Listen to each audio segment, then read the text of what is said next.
Very much. Right. So this is my topic, Global Classroom Post-Digital Connecting Across Continents.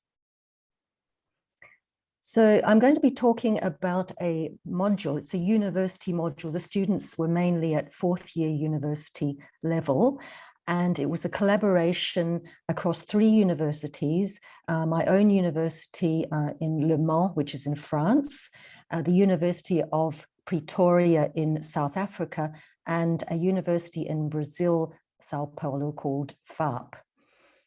I'm going to be talking about this module through the prism of 3 concepts or practices: post-digitality, virtual exchange, and post-digital critical cosmopolitanism. A few words about the actual module. I only came on board this year, 2022, but the module has been running for a few years previously.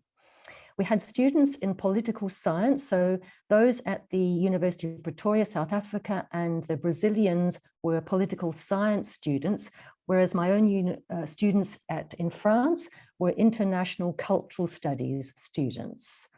And typically we had weekly topics such as environment, media and misinformation, democracy in action, public services, elections.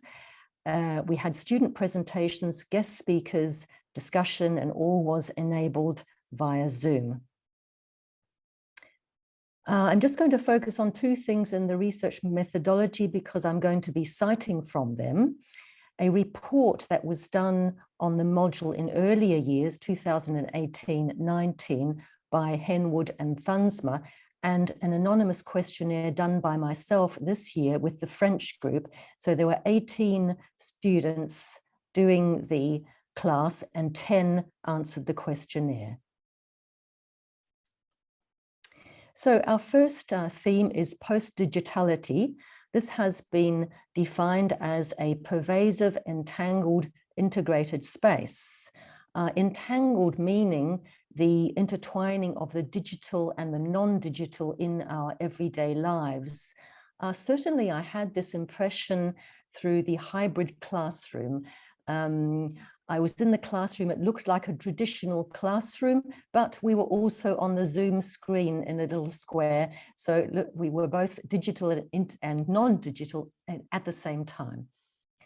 Another aspect of the definition of post-digitality is that a reflective stance is taken, similarly to other terms with the prefix post, such as post-colonialism, postmodernism. And we might like to take this reflective stance on the question of online technology in relation to democracy and democratic potential. So certainly the internet is conducive to democracy, as you have large numbers of people who can interconnect in a horizontal mode. But one might wonder about the question of freedom of speech, which is a key democratic value and practice. So in my questionnaire to the students, I asked if they agreed with certain statements. So this was one of the statements. I'm careful about what I say in the digital classroom, since recordings of the class may potentially be seen by people outside the class participants. So we see that a lot of people agreed with this. 30% strongly agreed, 20% agreed. So 50% of people are not really expressing themselves freely, although there is some diversity here with 10% strongly disagreeing with the statement. Another issue, I made a mistake. Why is this so? The recordings were put on a digital drive, Google Drive, and so people could download them, but even Zoom itself can provide content to judicial and regulatory authorities if requested, and there are third-party cookies gathering our information. So the digital environment can provide a situation where people are not happy to freely express themselves. Another issue that I wanted to discuss is the digital divide. So this has improved over the years, But even so, with the 3 countries we are looking at and that we are collaborating with on the module, there is a difference in internet penetration rate. So we can see that France has a much better rate than Brazil and South Africa. This is surely to do with the level of poverty. In Brazil and South Africa, there's a much higher level of poverty, a much bigger difference between the rich and the poor as compared with France. In the classes, I certainly noticed a bit of a masking of inequality, and I had the impression we were dealing with an elite in Brazil and South Africa among the students and staff. They did mention inequality in their country, but it was rather sanitized through statistics. They did not show any images or videos which would have brought that situation more clearly into view. So in terms of going back to our definition of post-digitality, the word that I would challenge is the word pervasive, because we're dealing with Brazil and South Africa, where digitality is not entirely pervasive. So going on to our next topic, which is virtual exchange. So this has been defined as an experiential approach that harnesses technology to engage students in online international exchanges in order to foster the development of global and intercultural competences or citizenship.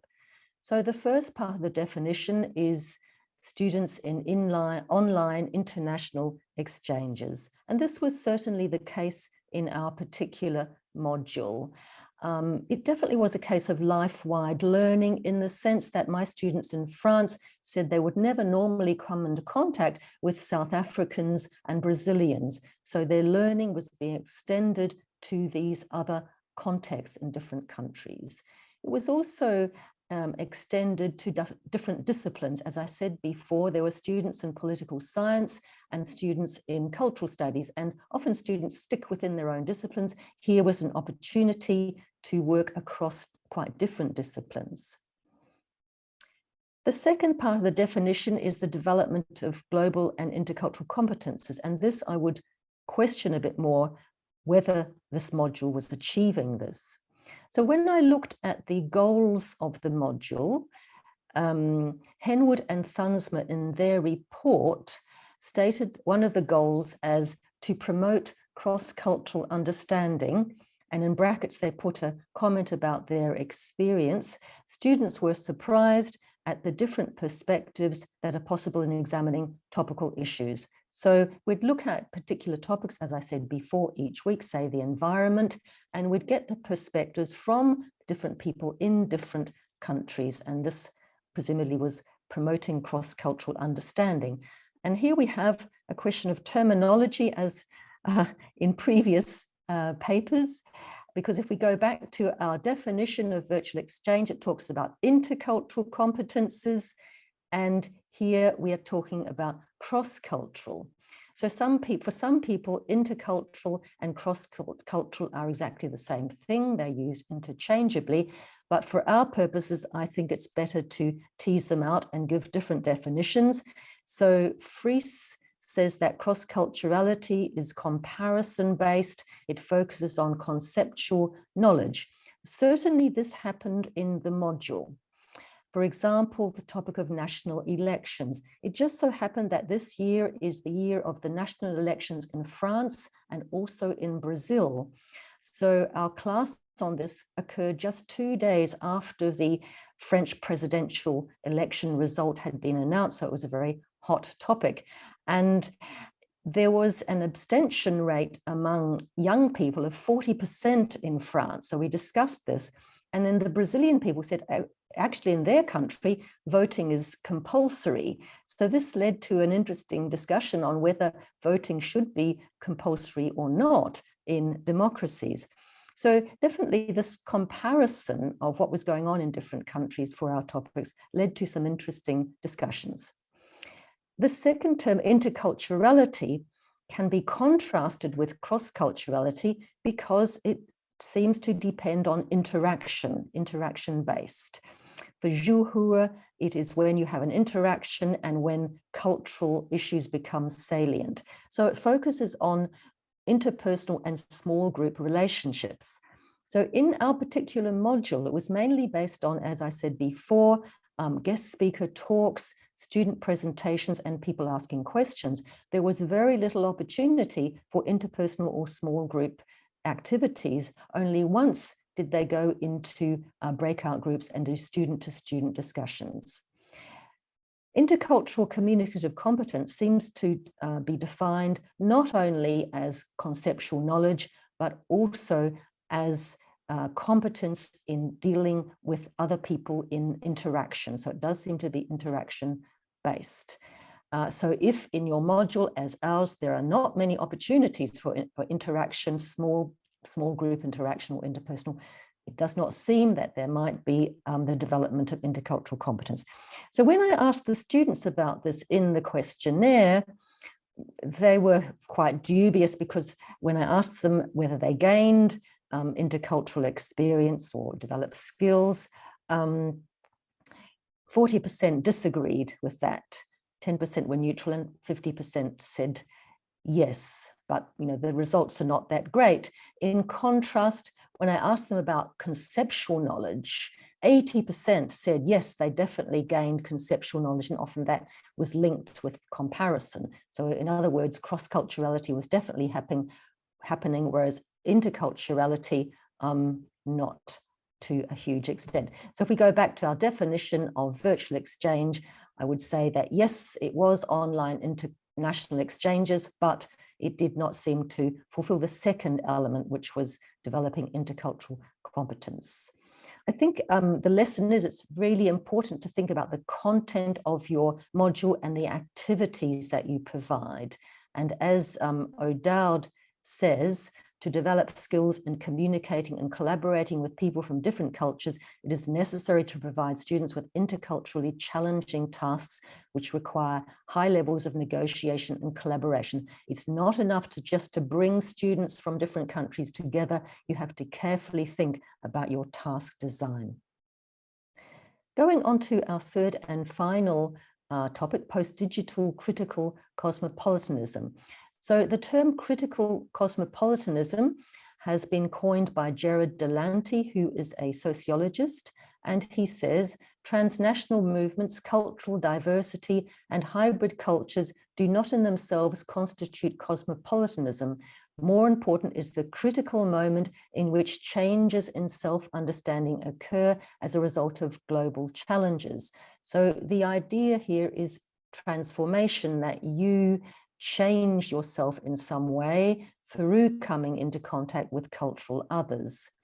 And this has been extended by Lenehan to the internet, hence the title Postdigital Critical Cosmopolitanism, as he says that the internet is a space for self-reflection, which can lead to transformational process.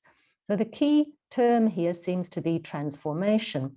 I think that learning new information is a matter of transformation. When I learn new things, I do feel I'm transformed, but I don't think that's really what Delanty et al. Are getting at. I think they really are highlighting the idea that you change your existing ideas, your existing knowledge. So here the term transculturality might be useful.